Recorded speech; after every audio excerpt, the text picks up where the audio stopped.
दोस्तों, कैसे हो आप लोग। आज मैं आपके लिए लेके आ गया हूँ एक नई वीडियो जो एक रियल इंसिडेंट पे है। मतलब ये कोई कहानी नहीं है, ये एक सच्ची घटना है जो मेरे ही साथ हुई थी। तो आज मैं आप लोगों को बताने जा रहा हूँ। तो बात है कुछ 4 से 5 साल पहले की बात है। मैं एक छोटे शहर से आता हूँ, तो मैं जगह का नाम तो नहीं लूँगा, पर एक छोटा सा शहर था। छोटा सा मतलब टाउन कह सकते, छोटा सा टाउन था। उस टाउन में मैं रहता था, मेरी पढ़ाई लिखाई सब कुछ वहीं हुई थी। तो फिर उस टाउन में मेरा जो घर है, मेरे घर से कुछ 5-6 घर के बाद एक ऐसा घर है, मतलब उसमें कोई रहता नहीं है। वो एक किसी का एक स्टोर टाइप का है, कोई दुकान है। दुकान के पीछे बगीचे हैं। तो उसी बगीचे की कुछ ऐसी बातें हैं जो मैंने उस दिन महसूस करी थी। तो वही मैं आपको बताने जा रहा हूँ। तो बात मेरे 10th के आसपास की है। उसी घर के बगल में एक छोटा सा प्लेग्राउंड है जहाँ हम खेला करते थे। तो हम उस टाइम पे फुटबॉल खेला करते थे, जो हमारे लिए काफ़ी इंटरेस्टिंग गेम हुआ करता था। बहुत मज़ा आता था खेलने में। हम करीब 15-20 लड़के होते थे और वही खेलते थे। तो कभी कभी ऐसा होता था कि हमारे खेलते खेलते बॉल उस घर में चली जाती थी, क्योंकि बॉल जंप करती है तो जाहिर सी बात है कि कभी कभी गलत शॉट पे बॉल अंदर चली जाती थी। तो हम वैसे ही करते थे, बार बार जाके बॉल निकाला करते थे। एक दिन ज़्यादा ही शाम हो गई, बहुत शाम हो गई, और हम अंधेरे में भी खेल रहे थे। जो उस घर का ओनर था वो हमें बार बार डराया करता था, धमकाया करता था, बॉल ना देने की धमकी देता था। बोला था बॉल बार बार इधर नहीं आनी चाहिए, कंट्रोल से खेलो, बॉल इधर ना आए, इधर आओगे तो परेशानी होगी, मेरे को परेशान है कि मैं बॉल दूंगा नहीं। हमेशा डांटा करता था, सुनाया करता था। तो हम उसकी बात को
हमें तो कुछ इस बारे में पता नहीं था कि घर में ऐसा क्या है क्या नहीं है।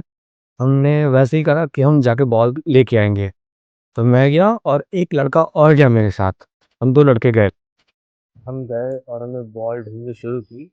हम बॉल ढूंढ लग गए, पर पता नहीं हमें बॉल मिल ही नहीं रही थी। ऐसा लगा था कि बॉल आई ही नहीं अंदर।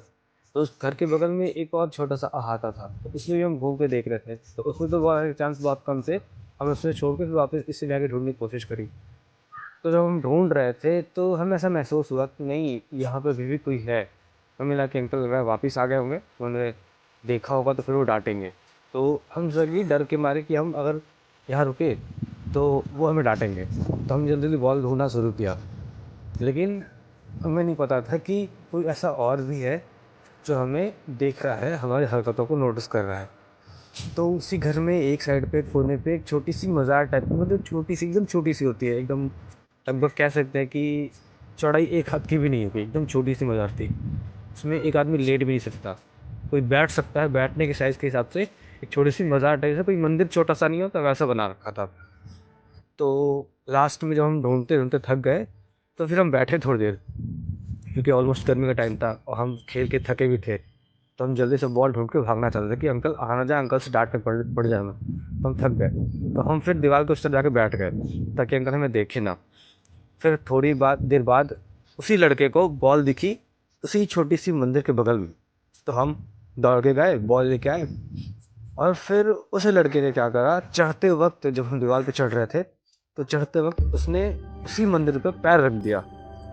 मुझे पता था कि हाँ, ये चीज़ क्या है, क्या नहीं है, क्योंकि आमतौर पे लोगों को पता होता है, लोग अपने घरों में छोटे से मंदिर बनवा देते हैं ताकि घर में मतलब कोई प्रॉब्लम ना हो, ठीक-ठाक रहे। तो हमें नहीं पता था कि मंदिर किस चीज़ की है, कौन से भगवान है, क्या नहीं है। लेकिन वो लड़का उसमें पैर रख के निकल गया। वो थोड़ा-सा मेरे से छोटा भी था, मतलब एज में थोड़ा-सा छोटा कह सकते हैं, वो अनमैच्योर हो रहा था, मतलब ज़्यादा बड़ा भी नहीं था वो। मैच्योरिटी इतनी मैच्योरिटी तो हमारे 10th क्लास में हमें आ जाती है। तो आखिर में हमने बॉल लिया, बॉल लेके हम निकले और निकल के घर चले आए। तो जब हम निकल रहे थे, दीवार फांद रहे थे, तो हमने पलट के वो पीछे देखा, तो हमें कोई साया खड़ा हुआ सा दिखा। लेकिन हमने ज़्यादा ध्यान नहीं दिया, हम बच्चे थे, ज़्यादा डरते भी थे इन चीज़ों से। तो हमने बॉल लिया और बॉल लेके अपने घर लौट आए। लेकिन उस रात मैं चैन से सो नहीं पाया। मुझे आए दिन लगता था कि कोई मेरे पैर पकड़ के खींच रहा है। मैं परेशान हो जाता था, परेशान होकर बार-बार उठ जाता था, डरपोक तो मैं था ही। तो मैं परेशान होकर बार-बार उठ जाता था। अक्सर दिखता था कि कोई मेरे आस-पास खड़ा है, कोई मुझे महसूस हो रहा है, तो ऐसा मुझे फ़ील हुआ करता था। तो अगले दिन शाम की बात है, हम सब खेलने आए, लेकिन जो लड़का मेरे साथ बॉल लेने नीचे गया था, जिसने इस मंदिर में पैर रखा था, वो लड़का खेलने नहीं आया। और हम सोचने लगे कि आया क्यों नहीं। तो फिर मुझे ज़्यादा ध्यान नहीं दिया, हम तो बच्चे थे, हम खेलने कूदने में ज़्यादा ध्यान देते थे, तो हम वापस से खेलने लग गए। फिर उसके बाद 1 दिन हो गए, 2 दिन हो गए, 3 दिन हो गए, लड़का नहीं आया। एक बार हमने घर जाने की सोची कि हम जाके देखते हैं हुआ क्या। अचानक वो कहीं चला गया, कहीं गाँव वगैरह चला गया, या फिर कुछ ऐसा कोई बात हुई। तो फिर हम देखने चले गए। तो फिर एक दिन जब हम उसके घर पहुँचे, तो उसके घर पे उसके पापा थे, जिन्होंने डांटा कि तुम लोग क्या करके आए हो, क्या किया था, कहीं गए थे, क्या किया था।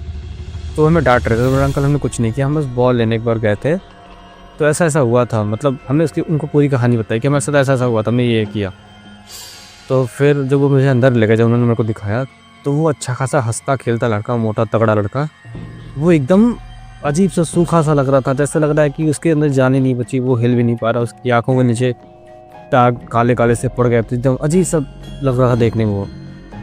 तो फिर हमने पूछा, अंकल क्या हुआ इसको? तो बोला कि तबीयत खराब है, 3-4 दिन से ये बीमार पड़ा हुआ है, ऐसे पड़ा हुआ है 3-4 दिन से, इसलिए वो खेलने जा भी नहीं रहा था। तो फिर हमने तो फिर बाद में सब कुछ अवॉइड कर दिया, फिर हम खेलने चले आए, खेले कूदे, फिर वापस घर आ गए। मेरे साथ भी वो चीज़ें चलती रही। तो एक दिन मैंने अपने घर पे भी बताया कि मेरे साथ ऐसा-ऐसा हो रहा है, हमने ये किया था। तो जब मेरी मम्मी को ये बात पता चली, तो फिर वो गई देखने की किस जगह पे ये हुआ था, क्या था वहाँ पे, ऐसे कौन सी मंदिर है। पहले तो उन्होंने कोई बजरंगबली का मंदिर, क्योंकि आमतौर पर लोग बजरंगबली के मंदिर बनवा देते हैं, छोटे-छोटे टीले टाइप के मंदिर बनवा देते हैं। तो वो देखने गई, तो उन्होंने देखा कि ये कोई बजरंगबली का मंदिर नहीं था, ये अजीब-सा मतलब कुछ था। तो फिर ये सब होने के बाद मेरी मम्मी ने जो दुकान का ओनर था, जो स्टोर का ओनर था, उससे बात करी। तो उन्होंने पूरी कहानी मेरी मम्मी को बताई, क्या-क्या था, क्या-क्या नहीं था, ऐसी-ऐसी बात थी, सब कुछ उनको बताया था। तो उन्होंने मम्मी को ये बताया कि जो उन्होंने जो ज़मीन खरीदी थी, जो ये घर खरीदा था, उस घर में पहले ही एक औरत जल के मर गई थी। उसके हस्बैंड ने उसको जला के मार दिया था। तो जब जला के मारा था, तो वो बहुत अग्रेसिव हो गई थी, क्योंकि वजह ही मतलब जगह ही ऐसी थी, मतलब वजह थी कि उस हस्बैंड ने अपने ही वाइफ़ को धोखा दे दिया था। और पता चलने पे जब लड़की ने केस फाइल कर दिया, सब कुछ कर दिया, घर पे बता दी, सारी बात फैल गई, फिर उसने जाके मार दिया उसको। उसने तो जला के उसको मार दिया, पर उसको लगा कि अब सारी मुसीबत खत्म हो गई है, लेकिन असली मुसीबत तब शुरू हुई थी। अब ये औरत बार-बार आती, उसे परेशान करती, हर तरीके से टॉर्चर करती। उसके बाद ये घर में आती, इसे उठा-उठा के पटकती, मतलब बहुत तरीके से परेशान करती। तो परेशान होके इस आदमी ने घर इन्हीं अंकल को बेच दिया था। तो फिर ये मुसीबतें अंकल के साथ भी शुरू हो गई थी। तो अंकल को पूरी बात पता चली, तो उन्होंने एक बहुत बड़े पंडित से बात करी इस बारे में कि क्या है, क्या नहीं है। तो उन्होंने पूरी बात बताई कि ये वैसे ऐसे-ऐसे हुआ था, ये जल के मर गई थी, इसका हस्बैंड नहीं रहा था। तो ये लड़की चाहती है कि ये जो घर है, वो इसी घर में रहे। तो उसने अपने लिए ये जगह चुना कि यहाँ पे मतलब कोई ऐसा जगह देख के एक छोटा-सा मतलब उसके लिए एक छोटी-सी मंदिर बनाई जाए, तब वो शांत हो जाएगी। तो फिर तब कहीं जाके उन्होंने एक मंदिर बनाया तब वो शांत हो गई। और उस दिन हमने बॉल ढूँढने में जिस मंदिर पे पैर रखा था, वो यही मंदिर था। तब से ये औरत उसके पीछे पड़ी है। यही बात मम्मी ने उस लड़के के पापा को भी बताई कि ऐसे-ऐसे सीन है, बताया। तो पहले उसके पापा नहीं माने, लेकिन जिस तरह से हालत में उसे खराब जिस तरह से उसकी हालत खराब हो रही थी, उस तरह से फिर उनको मानना पड़ा। फिर उन्होंने जाके दिखवाया, उन्हीं पंडित को जाके दिखवाया, तो उन्होंने पूरी बात बताई। तब पूरी बात बताने के बाद तब कहीं जाके उन्होंने अपना जो भी पूजा पाठ, तंत्र साधना, यज्ञ वगैरह जो भी था सब उन्होंने वो सब किया। करने के बाद तब जाके कहीं 3-4 दिन बाद वो लड़का धीरे-धीरे अपनी हालत में सुधार लाने लग गया, मतलब वो लड़का ठीक होने लग गया। फिर एक दिन वो पंडित जी ने सबको बुलाया और बुला के सबको दिखाया, अपने पूजा पाठ जो भी यज्ञ वज्ञ किया था, उन्होंने सबको दिखाया कि वो औरत कौन थी, कैसे दिखती है। तो एक दिन पूजा पाठ में जब सब बैठे हुए थे पूजा करते, तब पंडित जी ने वो यज्ञ किया था। यज्ञ करने के बाद तब एक दिन सबको कहीं जाके वो औरत दिखी थी, सीधा एकदम साफ। वो देखने के बाद सबको हालत खराब हो गई थी। लेकिन आज भी वो घर यहाँ से साफ-साफ दिखाई देता है। हम सारे बच्चे जो हम बड़े हो गए हैं, हम अलग-अलग जगहों पे चले गए हैं, लेकिन आज भी वो घर साफ-साफ दिखाई देता है। और रात में उस घर को देखने में आज भी महसूस होता है कि कोई ना कोई उस घर के छत पे खड़ा हुआ है जो टहल रहा है। इसलिए हम छत पे आना अवॉइड करते हैं बार-बार। तो ये थी एक ऐसी सच्ची घटना जो हमारे साथ हुई थी, तो हमने आप लोगों के साथ शेयर करी। तो और कमेंट करके ज़रूर बता दीजिए वीडियो को कैसे लगा, ताकि मुझे मोटिवेशन मिलती रहती है इस वजह से। तो मैं भी अपनी वीडियो बनाता रहूँ, तो मैं वीडियो लाता हूँ। मुझे आप लोगों के प्यार और सपोर्ट की बहुत ज़रूरत है। वीडियो आप लोगों को पसंद आई हो तो वीडियो को लाइक करें, चैनल को सब्सक्राइब करें। मिलते हैं नेक्स्ट वीडियो में, तब तक के लिए बाय बाय। ध्यान रखिए अपना।